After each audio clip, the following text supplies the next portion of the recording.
session of the Urban Parliament. Join us as we begin important conversations this morning. Your inputs are very much welcome as we begin this conversation today.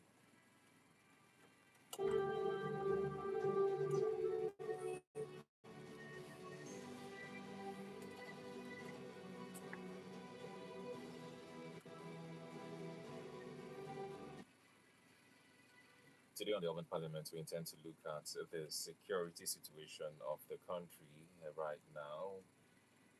It seems Nigeria is currently facing one of its most complex and evolving security crises in recent times, marked by renewed insurgent attacks, killings of soldiers, mass civilian casualties, and growing pressure on the government to respond decisively. So, yeah, it seems security in the country is deteriorating in multiple regions simultaneously. Um, Military casualties are increasing, and some people say this is signaling a stronger capability by the insurgents. Despite a lot of rhetorics and policy actions, implementation gaps, and persistent attacks raised doubts about the effectiveness of the federal government's security action plan. Just yesterday, we read that the insurgents reportedly killed a colonel and other soldiers in Boronu.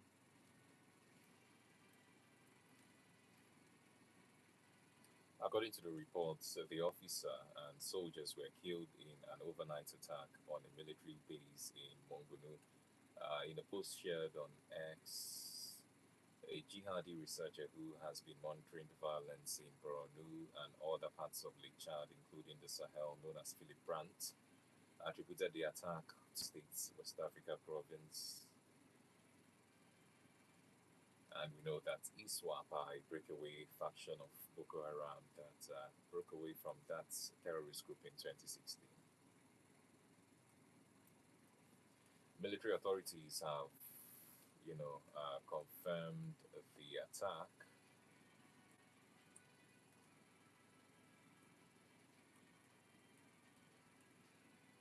So yeah, the Nigerian army confirmed the killing of commanding officer and six other soldiers following a terrorist attack on a military location in Mongonu, Borno State. In a statement that was issued on Monday, the spokesperson of Operation Hardinkai, Sani Uba, said troops of Sector 3 of the operation came under what they described as an isolated infiltration attack by terrorists at the Charlie 13 location in Mongonu late on 12th of April. That was on Sunday.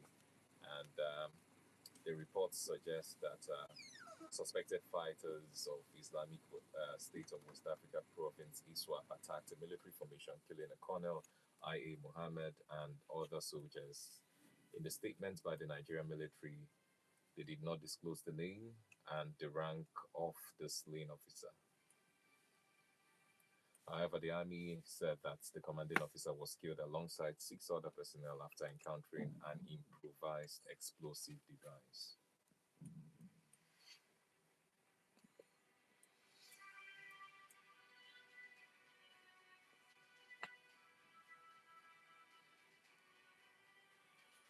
Meanwhile, we recall that on 9th of April, ISWAP terrorists also killed Hosseini Brahma, who is a brigadier general, in an attack on a military base in Benishik, same Borno State. So this is the second high-ranking military officer who's been killed in a week by Islamic terrorists. The president was said to be in a closed-door meeting with his defense chiefs yesterday. Says he's moving against these terrorists after the fresh military casualties. All right. President Bola Tinubu held a closed-door meeting with the Chief of Defense Staff, General Olufemi Oluyede, and a French general at the presidential villa in Abuja yesterday. Sources say that the president, who spoke to sources who spoke to newsmen on an meeting described the engagement as part of intensified collaboration on Nigeria's security situation. Those in attendance in that meeting, like I said, Chief of Defense Staff, Chief of Army Staff, Navy and Air Staff, the Director General of the Department of State Services, the Director General of the National Intelligence Agency, and the Inspector General of Police, and of course, the Frenchman who we also talked about, the French general at the presidential villa.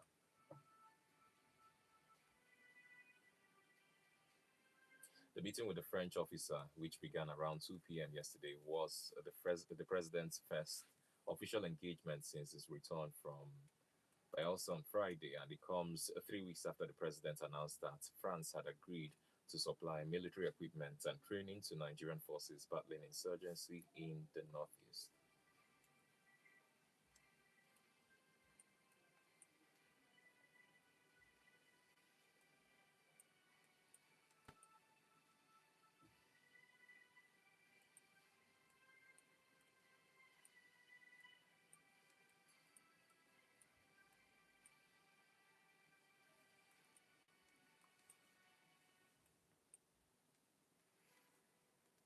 All right, so building on this, we are looking at the current security situation in the country, the narratives around it, and what Nigeria can do at this point to wriggle its way out of the difficult situation.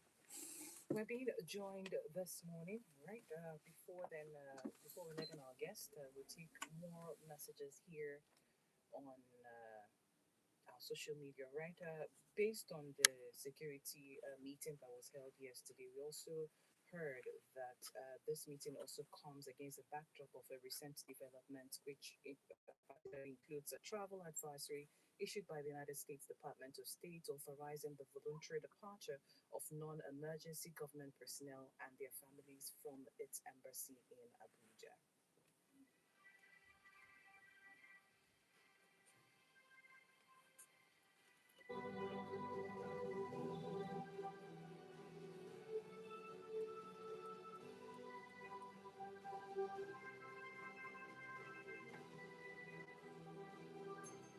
Sure. I wanted to say something, but don't worry.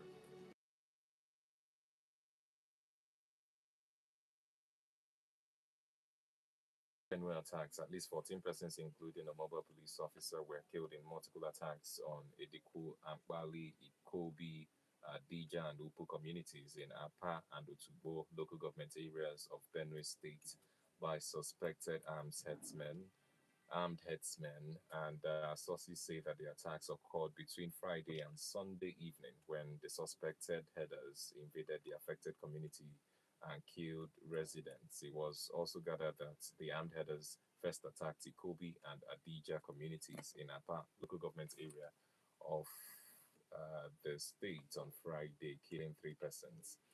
All of these attacks in different parts of the country happening just weeks after the president, went to Jos and promised that attacks of this kind would not happen again.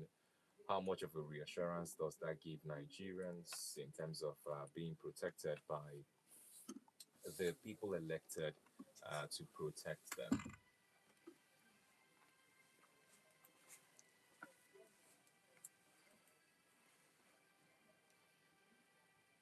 Meanwhile, to complicate things, there are still controversies as to a bombing by the NAF in Gili in Borno State, where some of the stakeholders claim that civilian casualties were recorded to the tune of about 200 in that particular location during the bombing, which is, now being disputed by the authorities. But it just goes to show how complicated securing Nigeria right now seems, and how some of the most dreaded locations are continuing to deteriorate.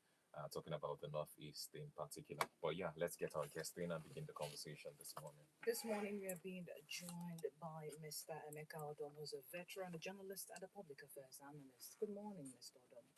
Good to have you. Good morning. Thank you so much for having me, and good morning to our listeners. Good morning, sir. Thank you for joining us.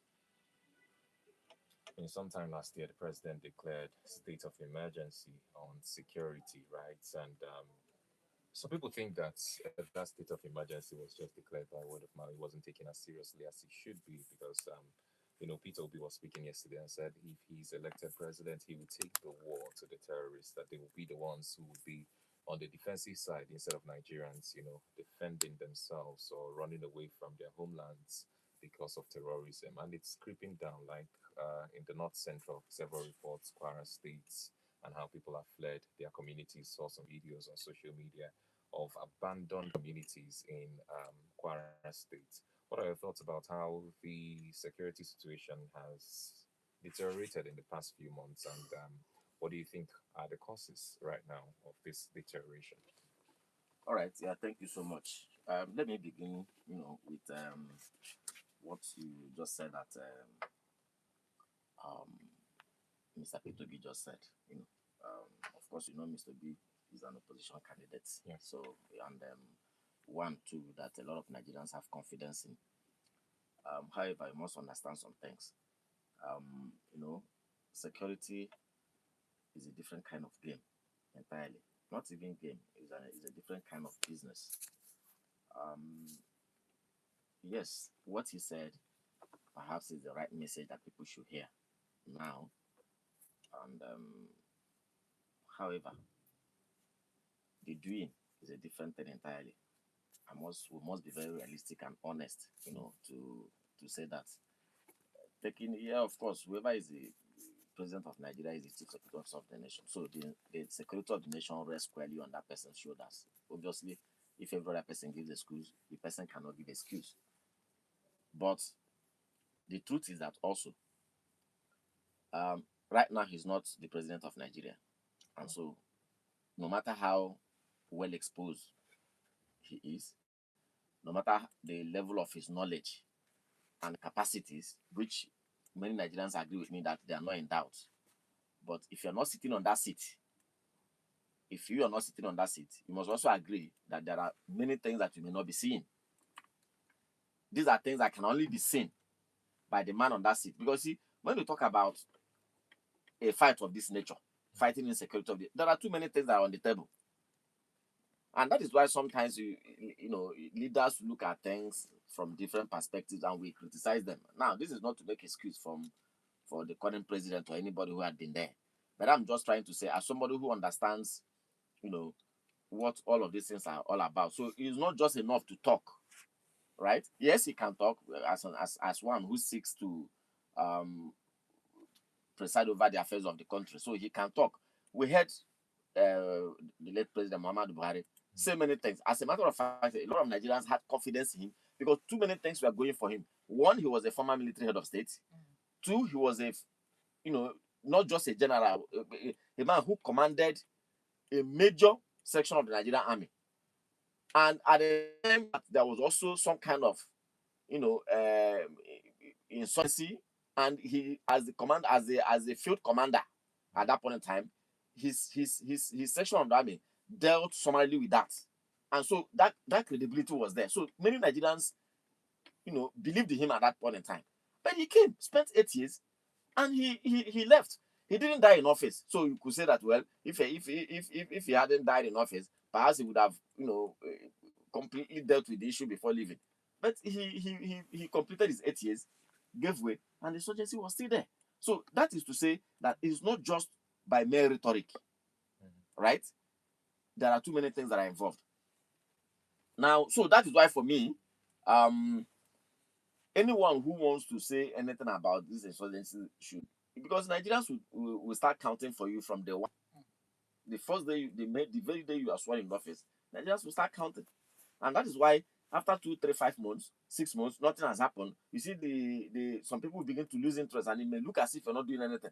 Now, you see, the thing is this.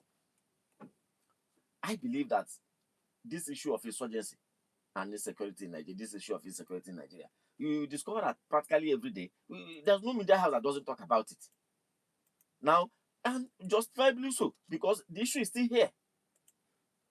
So, I believe that Nigeria made, for me, a grave mistake at inception. And this should sound as a lesson. At inception? Yes. This insecurity, the level at which it is today, wasn't the level at which it started. Everybody will agree to that. And so, by the time it started, what did we do? You mean terrorism and The insecurity banditry? yes, at this level. That's why I use the word at this level. Okay. Now, when you talk about insecurity, is a very vast, concept, because there are those who will tell you that insecurity is also inclusive of, you know, every factor that threatens human existence, including hunger, including bad governance, right? But I guess we are not looking at that direction. We are not being that vast now, even though by and large, you can't write it off. But principally now we are looking at, physical insecurity, things that probably stop you and I from going where we want to go. At the time it started, what did we do? That is the question. Did we decide to deal with it, confront it the way it came, or we began to theorize, play politics with certain things? And for me also, I must tell you, I thank God for the military, because to a reasonable extent, I believe, this is me now, I believe that if I'm to write a thesis on this issue, insecurity, if this insecurity had raised its head during military regime, compare it with how do you think they would have dealt with it, and how do you think the civilian system of government is not dealing with it? I can tell you that my conclusion, my hypothetical conclusion would be, if it had raised its head during the military regime, perhaps it would have been summarily dealt with. We wouldn't have got it to where it is today. Why is this so? Because for me, yes, the military can be involved in politics, but they play less politics. And they rise on when the occasion allows. Yes, you may say now who is in charge. Of course, the military is in charge, but they are not in charge of the policies and direction of government. That is to take instruction. Yes, it's talking take instruction. I take your mind back during the reign of President Goodluck Jonathan, when General Ihejirika was the chief of army staff. Yeah. Some issues were raised in the north then, because from the reports that we are getting then, it appeared as if the soldiers were suffering major casualties, going down drastically. And the crime went up that, we read it in the papers. I'm a journalist. It was all in the media that General Henjika was conducting a genocide in the north. And whatever else, I don't know, that led to eventually he was removed as chief of army staff. Did he get to the peak of his career? I mean, when you talk about the peak of it, not just getting to chief of army staff, did he actually complete the 35 years in office? So why was he removed? Was it to assuage or to satisfy or to persuade or to placate some people at the expense of the security? These are questions that, when you do a research, you dig very deep. You may not come in the public domain to begin to say them, but when you do a research, you dig deeper to begin to ask these pertinent questions. And I'm sure at the end of the day, you will discover that somewhere along the line, political considerations may have risen. Maybe the man who took the decision at that point in time probably had good intentions, but the result is that on the long run, it will turn back to haunt not just you, the entire nation. So for me, I believe that this issue of insecurity, it has gotten to a point where Nigeria needs to do something that is, a bit beyond the ordinary. Yes, some time ago, the president declared state of emergency. But the question to ask is, what are the contents of the state of emergency? Has the action shown that there is an emergency? No, but before you now begin to judge action, you need to know what are the contents. Because if I tell you, for instance, now, look, I'm going to write a book. I'm going to write a 4-chapter book. Chapter 1 is going to contain so and so. Chapter 2 is going to contain so and so. Now, if I finish the book and bring to you, then based on the prior information I've given to you, you look at the chapters to know whether they are able to contain the things I said I was going to write about. So if I didn't tell you what the books are going to contain, you cannot judge whether what I wrote is the right or wrong. So the question is, when that state of emergency came, for instance, if you say today in Nigeria, with the president declaring a state of emergency on a particular state, Nigerians understand the import of that.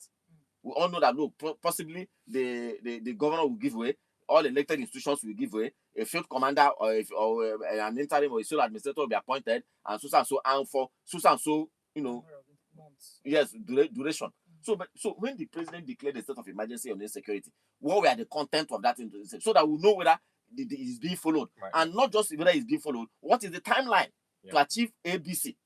My understanding of that state of emergency was that he was going to, to face the insurgents point blank and take the war to them, like I mentioned earlier. But then you've touched on a number of But things. that's You the said general permutation. yes, you've said that politicking is interfering in carrying out decisive action against the insurgency and all forms of insecurity across Nigeria. That the military were more decisive in going against anything that has to do with insecurity than the politics that we play now. And you mentioned the Hejirika and all whatnot. The federal government have also said that they are partnering with French authorities, right?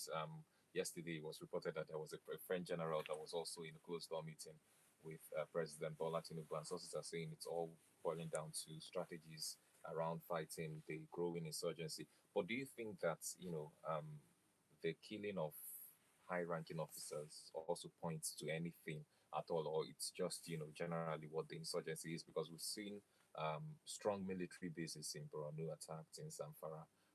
We've seen brigadier generals now mentioned as those who are casualties. Just yesterday, there was another, colonel that was killed alongside six other soldiers. Does this point to anything, or is just generally the kind of casualties you see wherever there is fighting? How can this be the kind of casualties? You see, I'm not a military person, but my understanding of, the setup of the protocol of military and appearance is, when you say somebody is a general, he is not the kind of man you see as a first point of call. Forefront, Even in a major war situation, usually the generals are at the back, plotting the strategies, right? And they providing the strategic,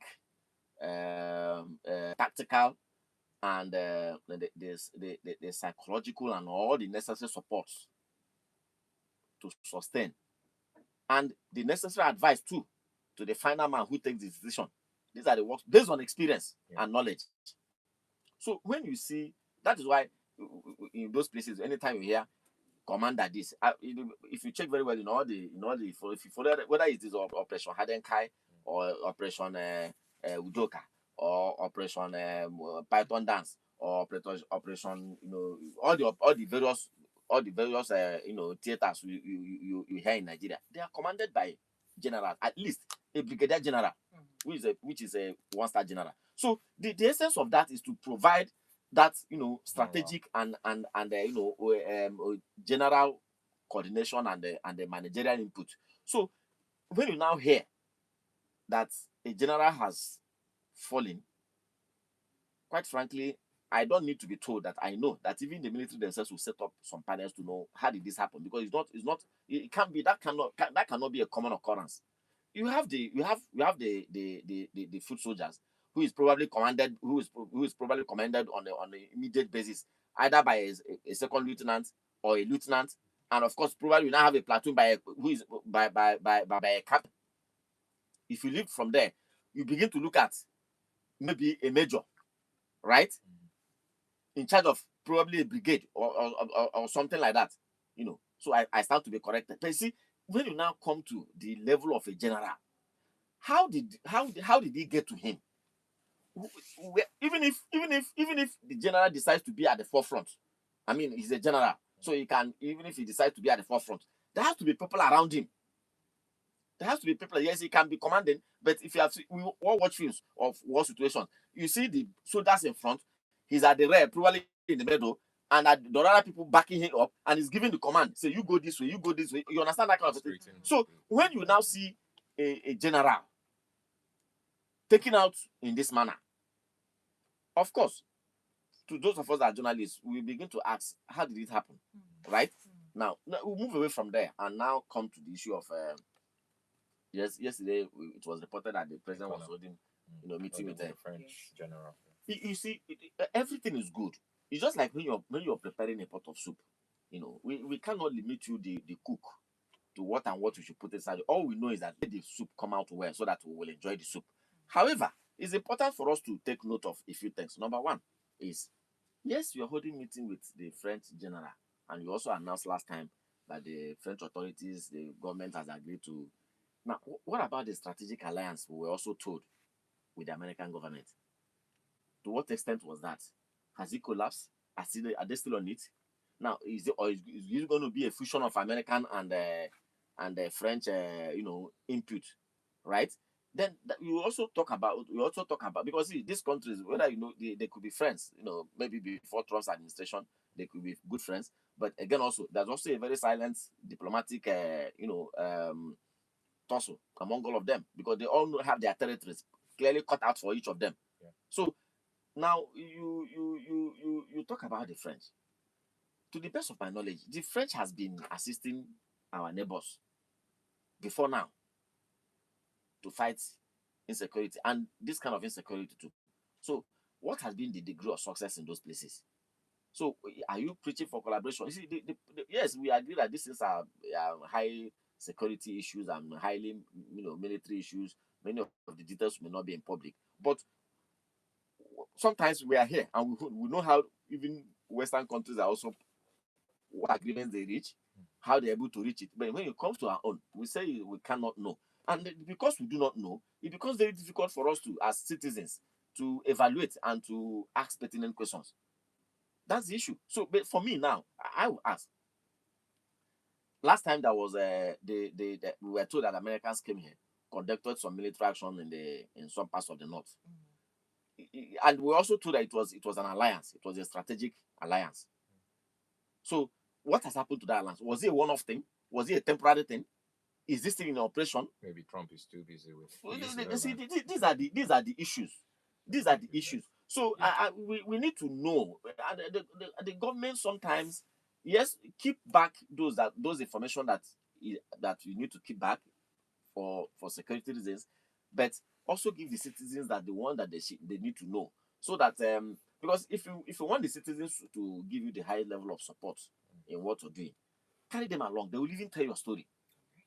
All right, and let me bring this to your notice. The question is it that the issue of insecurity is a very difficult one for the government to nip to the board? I'm asking this question because I usually hear and they have this attribution that if an insecurity lasts more than 24 hours, you should government about it. And then I also bring into your notice a recent statement from Sheikh Gumi, who alleged that the government knows where every terrorist by name and by location. And he also claimed that when he goes to negotiate with bandits in the forest, he does not go alone, but it's accompanied by members of the police, military, and other security agencies. And so one would ask, is it that this particular insecurity issue is something that the government cannot solve? Or is it just politics or just word of mouth? Because we like it or not, whatever, once there's insecurity, the lives of people are lost, and a whole generation can even be wiped out in all of this. So, how do you view this? You see, I began by saying, that this insecurity, we probably didn't do what we should have done at the inception. Insecurity is like cancer in the body. It grows and expands, and that growth and expansion simply means that it's going to affect other parts of the body. Um, yes, who made that statement? It was alleged that it's alleged that it was the former head of state, General Sani Abacha, when he was chief of army staff, that made the statement that it is security. And if you ask me now, perhaps that statement was made based on the preceding circumstances and information and knowledge at their disposal at that time. Maybe by now, it's you see, because right now, I disprove the fact that if insecurity goes beyond 24 hours, that government has a hand in it. Today, with the expanded and wider definition of insecurity, right? Hunger and all kinds of things are now part of insecurity. Even a religious ideology are now part of insecurity. Government may not have a hand in it, and may be difficult to contend with, right? So, and in which case it might go beyond 24 hours. Now, the point is, this security is not difficult. It's not as if it's impossible for government to deal with. But the thing is, like the example I gave to you, it's like a cancer. Of course, who will treat cancer in the body outside of doctors? It's still doctors that will treat cancer. But you make things easier for them to treat. If the case is reported at a particular point in time or when it is discovered, certain right actions are taken dispassionately. dispassionately. If you discover cancer in somebody's body, you diagnose somebody of cancer, maybe that person is for whatever reason whatsoever, the person maybe the person fears needle to take injection. Say no, I don't give that. No. I don't want them to experience the pain of injection or the trauma of swallowing drugs or whatever. No.